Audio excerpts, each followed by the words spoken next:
Pardon me, but it appears my car is experiencing some issues. We advise you to settle your remaining balance promptly. Failure to do so will result in your card remaining inactive. What? The customer service representative from the card company did mention an outstanding balance. It seems the payment from my usual credit card hasn't been processed yet. But why? Should have a significant amount saved in the account designated for automatic payments. However, upon checking my bank balance, it shows $0. The only other individual with access to withdraw funds from it would be my husband. With a sense of urgency, I reached for my mobile phone and swiftly reported to the police. I'm Garnett Felton, 30 years old, and I operate as a freelance web designer, setting my own tempo. Thanks to the flexibility of my job, I frequently meet clients face-to-face despite the option of virtual meetings. Though virtual interactions are feasible, I find that direct communication better conveys my concepts. As deadlines loom, I immerse myself in work, sacrificing sleep for productivity. My ability to sustain this pace is largely due to the unwavering support of my husband Thomas, whom I married just a year ago. A couple of years ago, when I was tasked with a project at a company, he was the liaison I dealt with. We dated for a year and a half before tying the knot. Following our wedding, he relocated to my apartment. However, a significant issue has emerged in my life revolving around Thomas's parents. They have a lax approach to finances and often find themselves strapped for cash. Thomas and I divide our living costs evenly. Given my higher income, I typically cover all expenses for the month, with him reimbursing me half at the start of the subsequent month. However, when I mentioned this month's expenses to Thomas as usual, he seemed annoyed and remarked, "Look, money's a bit tight right now. Can I settle my share of the living expenses after my next paycheck?" What do you mean by tight? I'm only asking for half of the living expenses. Yeah, I get that, but I'm completely strapped until my next payday. What do you mean? It's only been 10 days since you got paid. His evasiveness and reluctance to clarify started to irk me. His deliberate ambiguity prompted me to delve deeper. Hey, can you please explain why you can't pay properly? And what's this about assisting your parents? Well, you see, is there something you're suspicious about? No, not at all. I simply assisted my mom and dad. Assisted? Yeah, they mentioned they were facing some difficulties, so I sent them some money. Thomas's parents were supposed to be financially stable. My father-in-law held a full-time job, while my mother-in-law worked part-time. So, why did they suddenly require financial assistance? This question had been nagging at me, and I couldn't shake it. Why do your parents need financial support if they're both employed? This hasn't been necessary in the past. I've been assisting them for a while now. They recently requested an increase in the amount, starting this month. You didn't actually agree to increase the amount, did you? Yes, I did. Though the issue of helping one's parents in need is understandable, I couldn't help but feel unsettled by this revelation. All right, just ensure you settle your share when you receive your paycheck at the end of the month. Agreed. My husband has a stubborn streak that's hard to break once he's made up his mind. While I adore him, his trait does lead to some challenges. I knew trying to reason further wouldn't sway him, and apologies weren't exactly his forte. So, I opted to refrain from pushing the issue and waited patiently till the next payday. Since that incident, he's been consistently finding excuses to avoid contributing to our household expenses. And when he does chip in, it's only a fraction of what's needed. It's been nearly 6 months of him refusing to pull his weight. While we're technically still married, my patience is wearing thin. Not only am I covering all the bills, but I'm also responsible for all the household chores. Reflecting on this situation left me feeling foolish and overwhelmed with a sense of emptiness. One late night, he stumbled in, his cheeks flushed from alcohol. Unable to contain my frustration, I raised my voice. Why did you call if you were going to be out drinking? I made dinner and waited for you. Sorry. A colleague unexpectedly invited me out. But couldn't you have sent a message? I've asked you before to keep me informed. It's not fair to leave me hanging. Don't start yelling the moment I walk in. It's not welcoming. What do you mean? Why am I the one being blamed? He shot me a look of disdain as if I were in the wrong. His attitude infuriated me, and I confronted him. How can you afford to go drinking when you can't even contribute to our bills? I can enjoy a drink occasionally. I'm exhausted from working every day. So am I. I handle all the household chores. If you can't contribute anymore, can't we stop sending money to your parents? What? Why? That's my family's business. It's not your concern. And what about us, Thomas? Aren't we family too? What am I to you, living here with you after we got married? This is so irritating. What does it matter? You earn more than I do anyway. Why does he feel so entitled? The only reason Thomas can live comfortably is because I'm shouldering all the expenses. Would a simple thank you or sorry for the inconvenience be too much to ask? I was left speechless by his irrational arguments. I couldn't fathom his arrogance. Given our escalating tempers, I realized a rational conversation was unlikely and suggested, let's revisit this tomorrow. The following day, while preparing dinner and awaiting his return, I heard the front door creak open. "Welcome home," I called out, but received no response. Then the living room door swung open, and in walked my husband with his parents. Mom, Dad, what brings you here?" With a smug grin, my husband interjected, "My parents have something they want to discuss with you." "To discuss with me? Come on, Mom and Dad, let's get to the point." Prompted by my husband, my father-in-law began to look apologetic. "Apologies for the sudden visit. We've come to talk about the financial support Thomas has been providing us." "What's this about?" "Oh, Ernest, could you please ease up on Thomas?" Surprised, I blurted out, "What?" I was completely bewildered.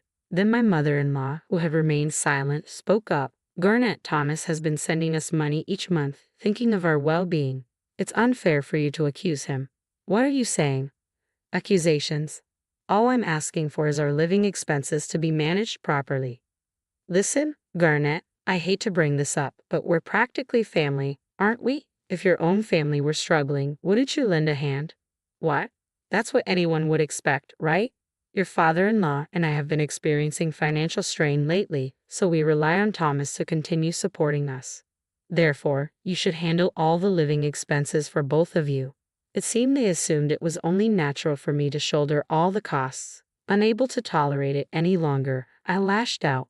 "Enough is enough. What do you think I've been doing? Managing all the household chores and covering every living expense. How is that fair? Isn't it what married couples do? Support each other, right? Or are you just that selfish?" Upon hearing his mother's taunt, my husband, sitting beside me, couldn't suppress a chuckle. That evening, despite my efforts to reason, they remained obstinate. They finally departed well past 9 p.m. Once they were gone, my husband abruptly handed me signed divorce papers. In disbelief, I questioned, "What's this?" "It means exactly what it says," he retorted. Peering down at me, he declared, "If you persist in defying me, I'll end our marriage." "Are you serious?"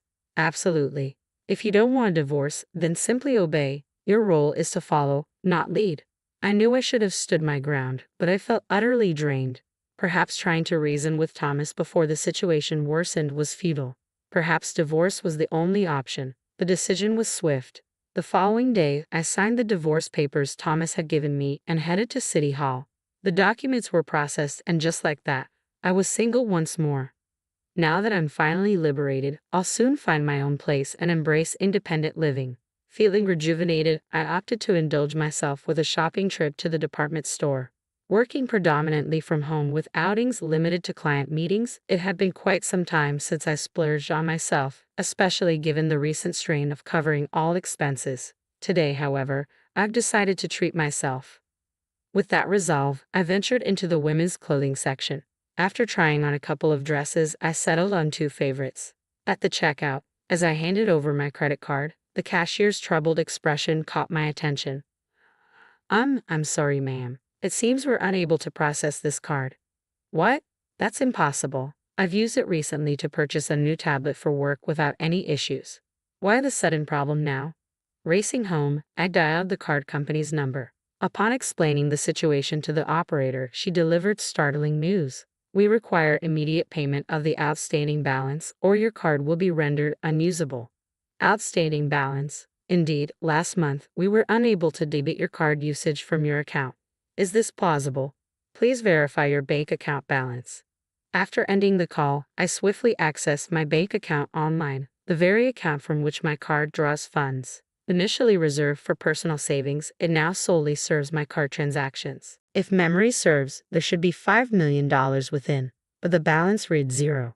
Just before the card's due date, the entire $5 million had been withdrawn. What on earth was happening? A chilling suspicion gripped me. Could it have been Thomas? But who else had access? Our bank book and ATM card were stored together, only accessible to the both of us, meaning Thomas was the only other person who could have withdrawn from my account. I waited for his return, then confronted him. Hey, did you withdraw money from my account? He smirked, let out an exasperated sigh, and replied, clearly irritated. Oh, you figured it out. Thought I did a pretty good job of covering my tracks, huh? I can't believe this. Why would you do that? Why? For my parents, of course. I gave them your $5 million. What did you just say? Just as I said, they needed financial support. Fortunately, I have the means to provide it. Speechless, he began to explain, his tone tinged with pride. It appeared his parents had developed an obsession with online shopping. They were purchasing items they fancied, far exceeding their income. Initially, they turned to Thomas for assistance. However, as their spending spiraled out of control, they began to demand more. They started purchasing multiples of the same items, gifting them to neighbors. Before they knew it, their monthly expenses surpassed $500,000, a sum Thomas couldn't manage alone. So, he withdrew the $5 million from my account. After he finished explaining, he remarked, "You shouldn't complain. They're your family too. Consider it looking after them. Don't make a fuss over a mere $5 million. In that moment, I found myself dialing the police on my cell. Hello, police. I want to report a break-in and theft. My address is... Thomas watched me with wide eyes as I ended the call. He shouted, "Hey, what are you doing? Did you just call the police?" Police. Why wouldn't I? There's been a break-in and theft, right? Calling it theft is exaggerating. This is my house. I firmly reminded a flustered Thomas. We're no longer a couple. In fact, I'm the one renting this place, so technically, it's not your home, is it? We're not together anymore, remember? The divorce papers you signed yesterday, I'd already submitted them. So in other words, this is my place and you're just a stranger here, an intruder, right? You've got to be kidding me. Call them back and cancel the report. Waving my phone angrily at him, I warned, if you lay a finger on me, I'll call the cops again. Just so you know, they're already on their way. You can't escape now. Why don't you just admit what you've done? Whoa, hold on. We loved each other, didn't we? How did it come to this? Love each other? I scoffed. Don't try to feed me that nonsense. Whose fault do you think all of this is? It all began because you blindly supported your irresponsible parents. You can't just act recklessly and expect forgiveness. Who would forgive someone as despicable as you? What a fool. Fool? Do you even know who you're talking to? I'm talking to you. Like parents, like child. Because you were raised by parents who were careless with money, you think it's acceptable to deplete someone else's savings. I hope the police give you a stern lecture and you feel the weight of those $5 million. Just then, the police arrived and Thomas crumbled on the spot. Who's the suspect? Pointing at my husband, now cowering on the floor, I said, "It's him." Without a doubt. "All right, let's go. You'll need to come in for questioning," the officer commanded. All I wanted was to support my parents, but my pleas fell on deaf ears, and Thomas was escorted away by the police. However, the authorities deemed the incident a civil matter, explaining they couldn't intervene. Determined to seek justice, I sought legal assistance and demanded compensation for the misappropriation of my $5 million in savings, along with damages totaling $6 million. Naturally, Thomas and his parents couldn't afford such a sum. In the end, all three found themselves drowning in debt. Despite their financial woes, his parents continued their reckless spending habits, accruing even more debt. They eventually resorted to borrowing from loan sharks, living in constant fear of relentless debt collectors, desperately trying to remain unseen. On the contrary, I made the bold decision to sever all ties with Thomas and relocated to a new apartment. Fortunately, my career began to thrive, and my income surpassed my wildest expectations. Since parting ways with Thomas, everything in my professional life fell into place. In hindsight, I regret not divorcing him sooner. Despite the failure of my marriage, I recognized that my life was far from over.